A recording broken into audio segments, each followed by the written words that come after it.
Здравейте, казвам се Тодорка Димитрова. Ръководител съм на екипа от експерти, които са включени в изпълнението на проект React School, трансформация на училищните дворове за борба с последиците от климатичните промени. Наш асоцииран партньор е община Аксаково, на чиято територия се намираме в момента. Проектът е с продължителност 33 месеца, стартира през април 2025 година с екологичен мониторинг, свързан с инсталиране на сензори, събиране на данни в реално време за състоянието на показателите и състоянието в училищния двор, който е на средно образователно училище Климент Охридски.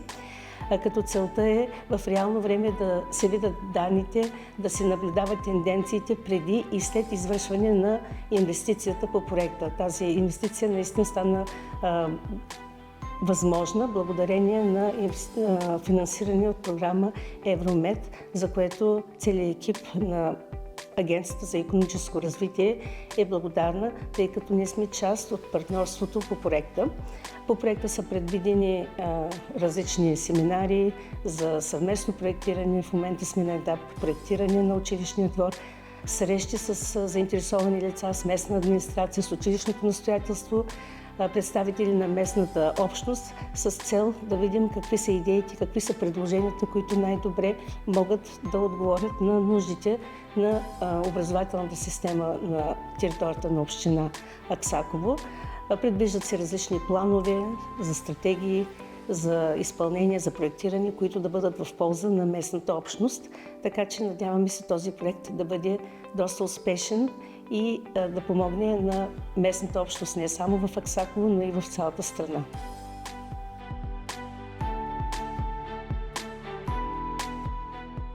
Казвам се Яна Василева и съм част от екипа по проекта React School. Като финансов менеджер по проекта отговарям за финансовото управление, както и отчитането на дейностите по проекта от страна на българския партньор, Агенцията за икономическо развитие. Също така участвам в срещи и работни ателиета, които се провеждат заедно с учители, ученици, представители на общината и местната общност. Проект React School се осъществява благодарение на европейска програма Euromed и заради нея всъщност ние можем да приложим решения за справяне с климатичните промени в училищната среда и по този начин да предложим една по-здравословна и съобразена с тези промени среда, така че учениците да могат да водят активен живот и да са заобиколени от зеленина.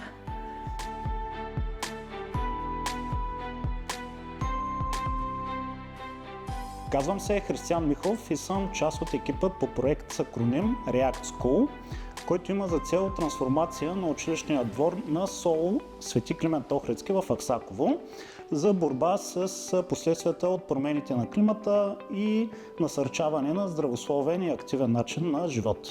Като мениджър информационни и комуникационни технологии подпомагам проекта за реализациите по комуникация и разпространение на работните проекти от страна на българският партньор Агенция за икономическо развитие Варна.